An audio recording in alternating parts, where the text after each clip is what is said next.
I was sitting across from my mentor, and I had just finished explaining to her this concept I had come up with.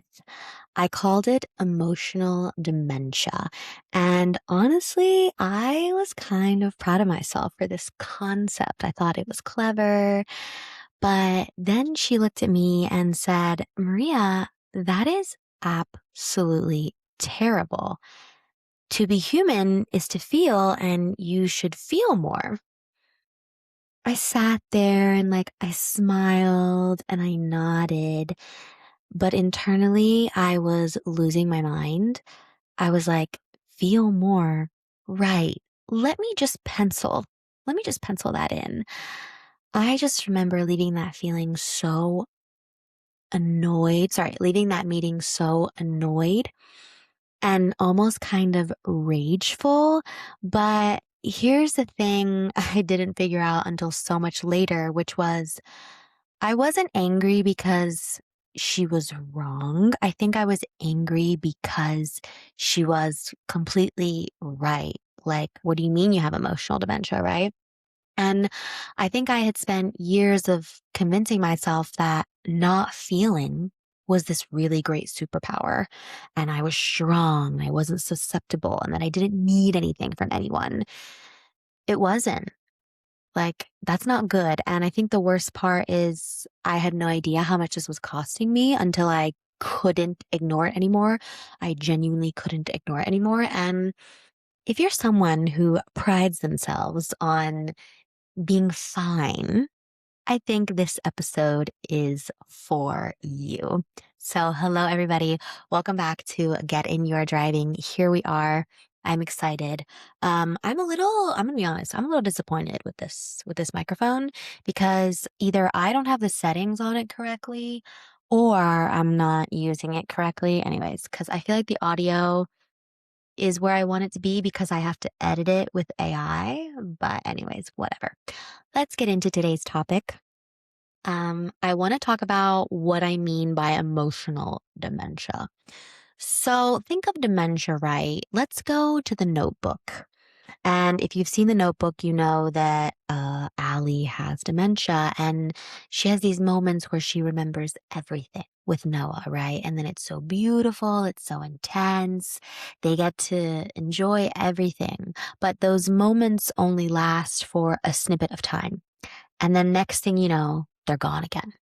She's gone, she's forgotten. Sometimes she goes into fits of rage, and then Noah's super sad about it, all these things. Well, that's literally how my emotions have worked ever since I can remember. I basically, most of my life, I just didn't really feel much. And then the times that I did feel would be these super intense windows of 5 to 10 minutes, and it would just be crying and feeling. A lot of times I would even text my friends and my loved ones and be like, I miss you guys, right? And then that's it. As soon as the moment was over, it's like my heart just closed its door again and said, ciao. Truly waves and then gone. Um, those were genuinely how emotions worked in my life. And I'm really not saying that to even exaggerate. This is how it was. And it made me feel that I was a cold person. I even had a couple people say I was cold. I remember some of my friends were more touchy feely, or they would call their friends sweetheart and honey. And I would think to myself, I can't do that. I don't even want to touch anybody. I just felt numb. Um, and then on top of that, I just thought emotions aren't important. They also really scared me because in those emotional moments where they were super intense and the dementia waves, I felt like I couldn't control them. And that was scary. And it was such intense feeling that I genuinely can't explain. And I also think that I probably grew up in an environment where it's not that emotions couldn't be expressed because they could, but it was usually always, and I say usually, where I would explain how I was feeling, particularly to my mom, and pretty much it would end up in, "Well, Maria, you don't really have the right to be upset about this. Somebody has it worse than you." I only remember one time where my mom had to sneeze. Sorry. Sorry. I remember one time my mom looked at me and said, "You can cry. I know this was sad." And it was a very extreme thing that had just happened that I do not have time to get into. So yeah, it wasn't that I wasn't allowed to express them, but it was then when I did, they sneezed again. They just weren't taken seriously and they weren't validated at all because it literally always was, but somebody has it harder than you. So after you keep hearing that your experience isn't valid, right? Your emotions aren't valid, you kind of start moving through the world and you're like, okay, I'm just going to stop expressing them. Like there's no room for them. There's no safety to bring them up. I don't know why all of a sudden I feel like sneezing all the time. So again, I think that that subconsciously led to me pushing them away a lot and yeah, just not feeling them. And then in time, I think that created pride because I was like, "Ooh, I don't like cry like everybody else does all the time. Like I'm tough. I can take it. I can take what people have to say." And yeah, I think I was like turned off. I was really turned off. And I think that all came to a halt because of a lot of things that were happening in my personal life with my family. And it also, I was coming to a breaking point because I think I was little by little able to be more honest with myself of this is really painful. I feel so alone. I don't talk to anybody about how I truly feel.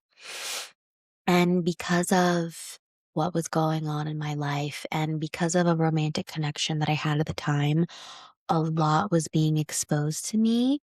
And then I was having these conversations with my mentor and trying to talk to her about things in childhood and stuff.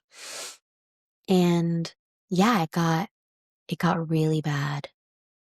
And I finally was like, I can't do this anymore because I had never felt like so alone.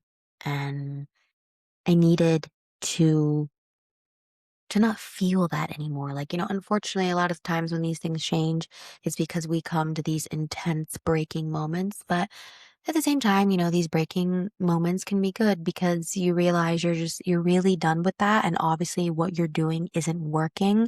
And I realized that I was the common denominator, not that I was doing this on purpose to myself, but I also wasn't sharing with people, right? But again, I think I truly hit a point of such devastation, truly, that I was like, I can't do this anymore. And also it made me realize this really big pattern in my life. I didn't realize that I had pride about not sharing my emotions, that it took me maybe a little bit too long to like let people in.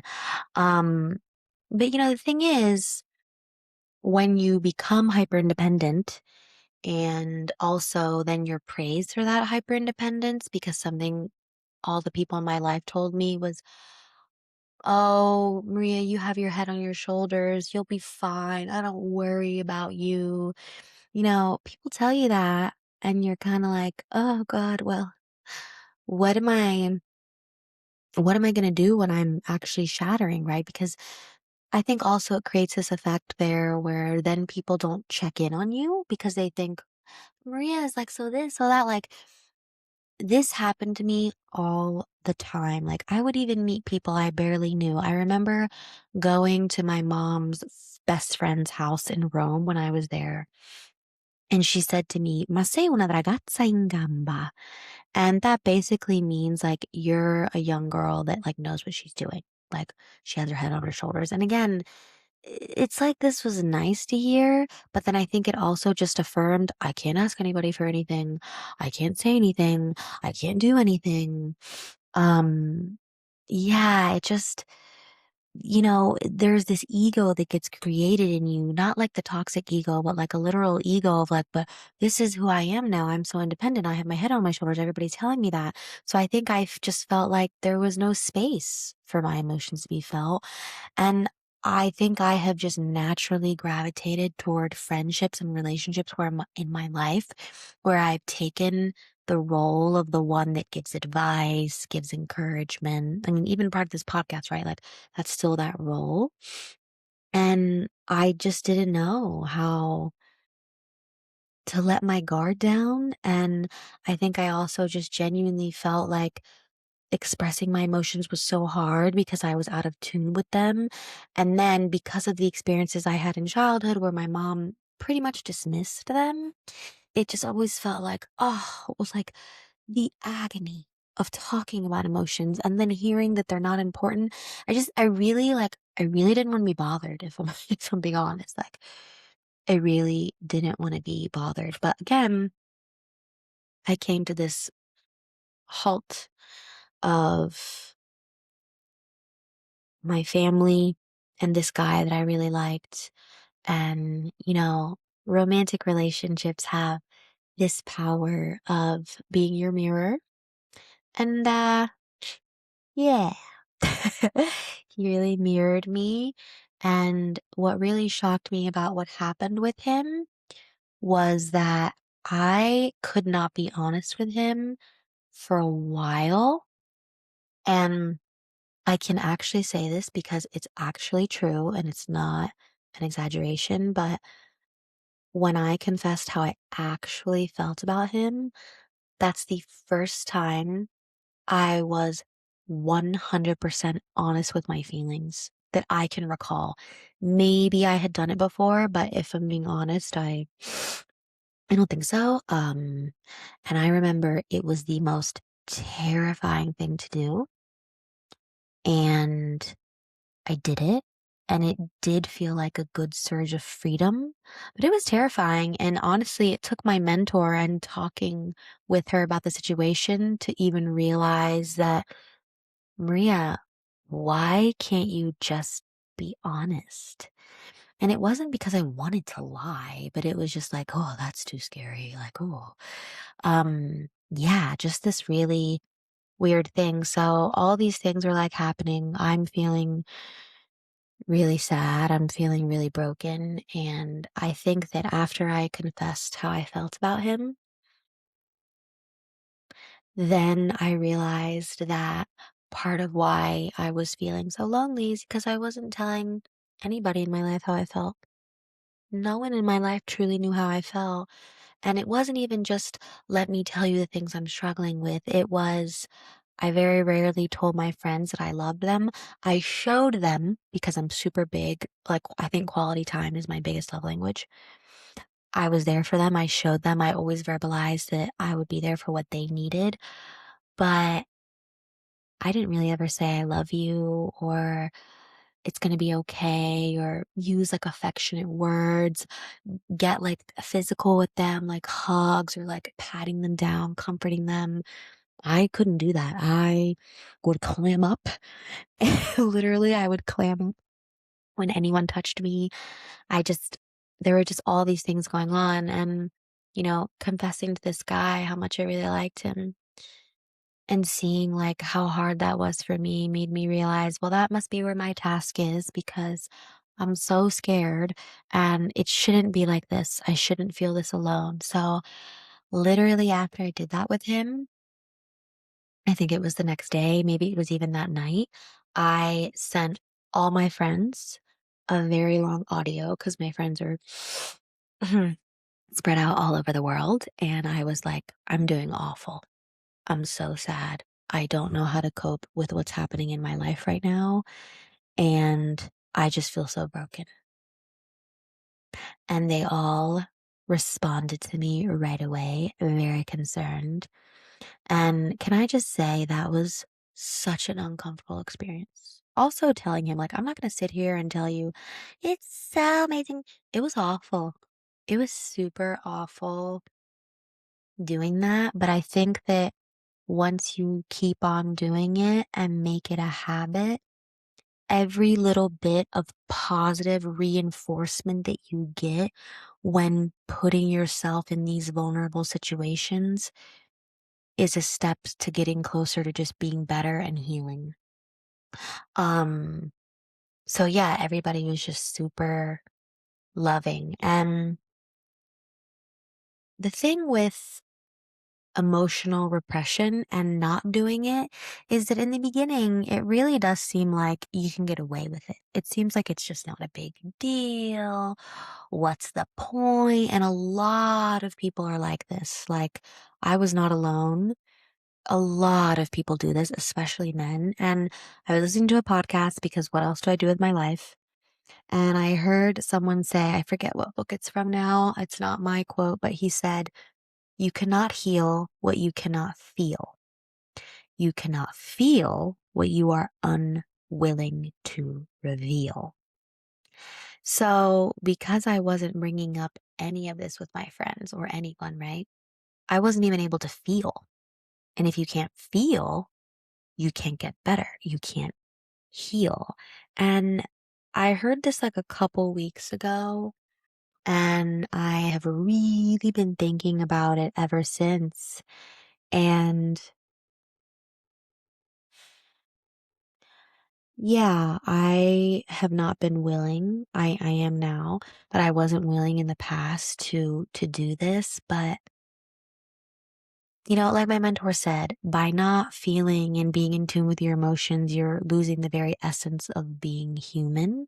But the thing is, I also understand what gets us to this point too, right? Like, I think a lot of why I didn't want to feel anything is because not feeling was my mind protecting my heart.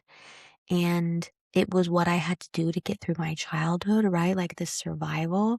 Like a lot of the things that we do in adulthood aren't on purpose and because we're trying to be toxic, right? Like they occur because something in our early childhood happened and then we adapted to protect ourselves, whatever, right?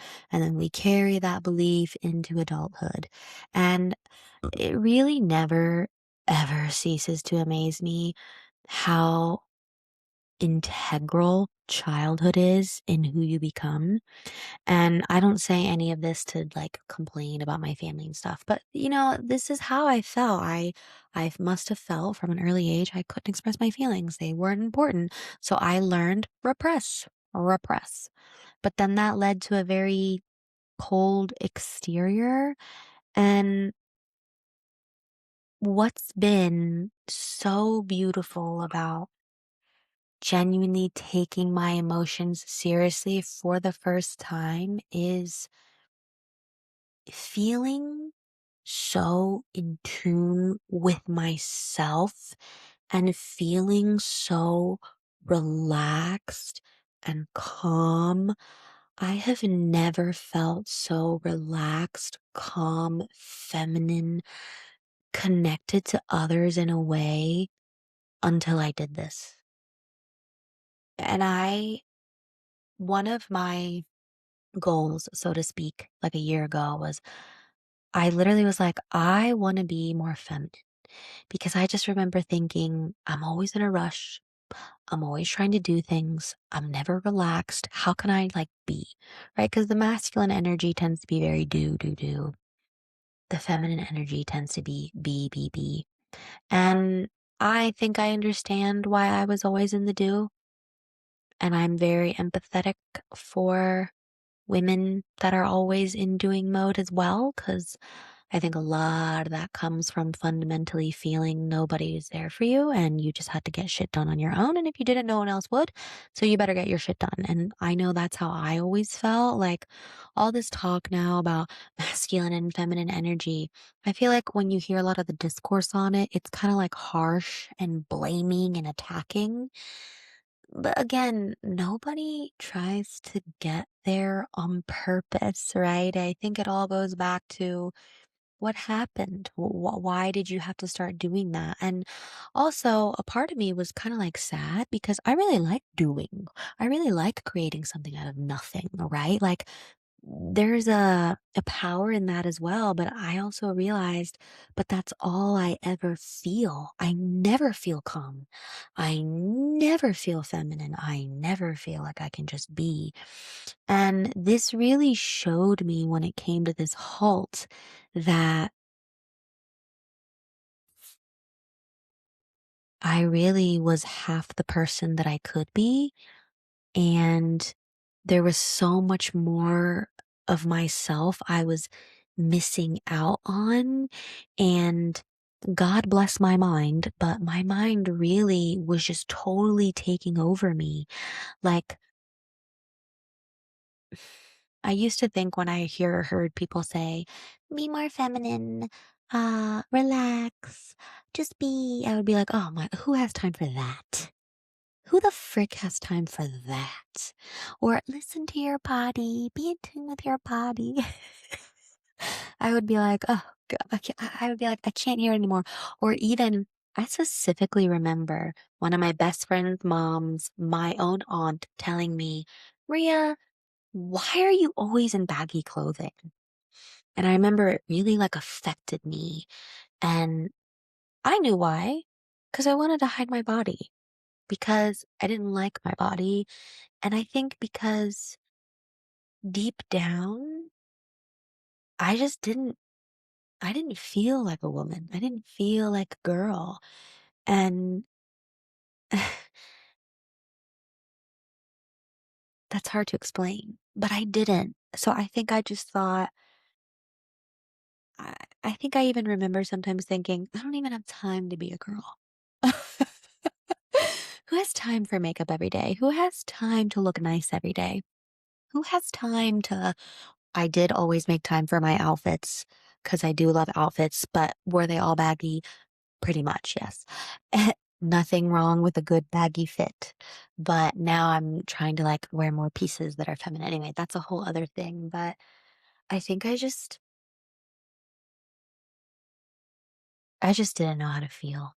And I really wasn't living my best self. And I noticed it when all this happened and came to a halt. And when I genuinely began to take it seriously, to listen to my body and my mind, I have never felt more myself. And I really, really mean that. And now I am genuinely taking every emotion seriously. I'm not allowing myself to get lost in it and just become, emotionally crazy either, because with everything in life, there is a fine line.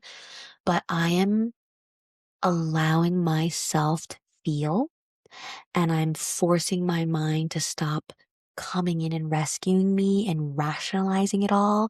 Because when you do that, you can't get to the bottom of like what's actually bothering you, and then you just feel guilty for it just amazes me how you feel guilty for feeling, but you can't even help that.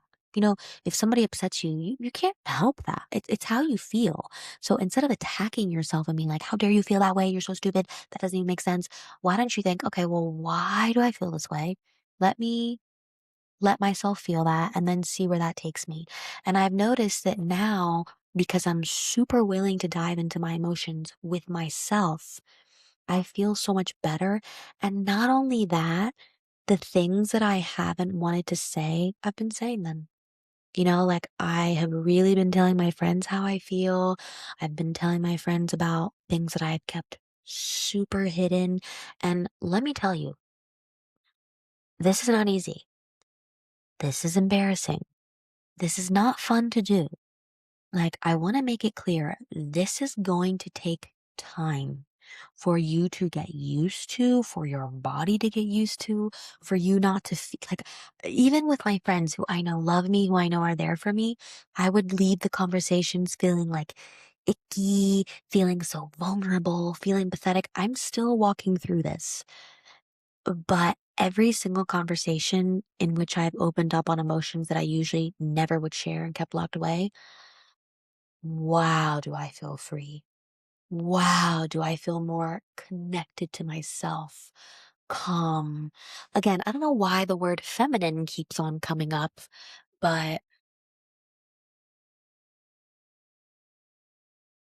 feminine.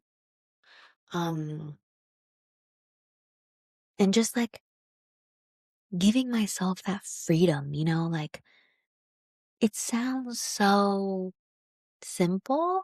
Well, yeah, of course, Maria, now that you're feeling it, I genuinely didn't know this.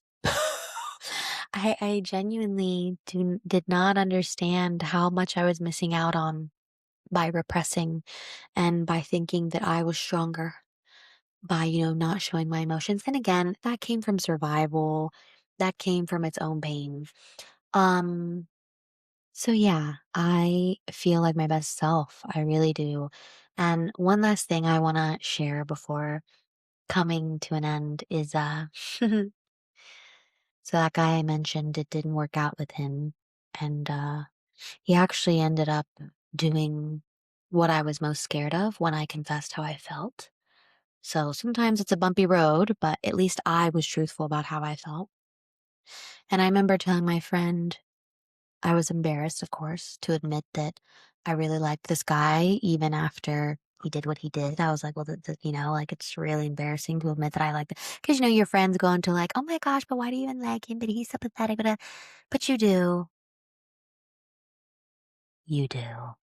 And you can't help that. So, I mean, I still did the right thing, like no contact, stuff like that. But, anyways, so I was talking to my friend and I was like, no, no, no, no. We're going to be honest. We're going to say how we really feel. And I was like, yeah. So I saw him and I'm so sad. I miss him so much. And she said the best thing ever. She was like, Maria, it's okay to be needy. In fact, be more needy. She was like, why have we gotten to this point, this like epidemic where everybody wants to act like they don't care. Everybody wants to act like they're so detached. Nobody wants to like go first with their feelings. Everything is conceal, don't feel, we want to all be mysterious. And don't get me wrong, there is a fine line between when it's an appropriate time to share how you feel and to open up to people and to know when to do this. But also, why have we all become so embarrassed to need anything? We're humans. We need love. We need attention. And I don't know, it was just like the best thing she could have said. And it came out so naturally because it's true. I noticed it with some of my friends. I was more embarrassed to say that. And I think they were more of my friends that leaned towards, you don't need a man, all these things. But then, everyone's different. And then I have some friends that are in the sweetest, most loving long-term relationships with guys. And she's one of these friends. And it was just like nice to hear her say that because I think that's another thing I've been embarrassed to admit that I would really like healthy male attention. And I don't know, she's right. Why can't we all be more needy? Why can't we all actually be honest that we want certain things and that's okay? All of this talk about anxious and avoidant attachment styles. We all have different fears and we also all have different needs. And yeah, I think we just need to admit more that we're needy. We're needy and we're inconvenient, but that's okay because we're human and we all need something. And one last thought that I have been thinking about a lot lately is processed emotion being like having divine revelations. And I can really attest to that because during this time of being zen, so to speak, and really allowing myself to feel and not killing myself about it, I really feel like I've been learning a lot about myself that if I would have not chosen to do this, I really wouldn't have known. And also, I really feel like it's the first time in my life I feel like I'm fully alive, fully myself. So, what I want to end this on is that I do not think feelings are the absolute truth. All I think feelings are signals and they are data about something going on deeper underneath. So listen to them and take them seriously. That does not mean you need to be controlled by them. But again, they are signals and they are data and they are trying to tell you something. So pay attention to them, listen to them, be genuinely curious about them. I think a lot of the times we attack ourselves and, oh, that's so stupid. Why do you think that? No, no, no, no, no. No, that's not stupid. Why? Like, it almost is kind of like having this conversation with yourself where like you kind of need to talk to yourself as if you're a child or as if it's your friend, right? Because we're so much more loving and easier on other people about their feelings. But then when it comes to our feelings, you're so stupid. How dare, like all these things. So yeah, you can only heal and get better when you are able to talk about how you actually feel. So feel, feel, feel, and feel. I'm gonna leave it on that one. Thank you so much for being here. I am really enjoying the episodes much more by having like bullet points and then just talking through those bullet points and not reading a script because I just feel like it wasn't as good for me. So hopefully these can translate better. All right. Thank you so much for being here, and I will see you in the next couple of weeks.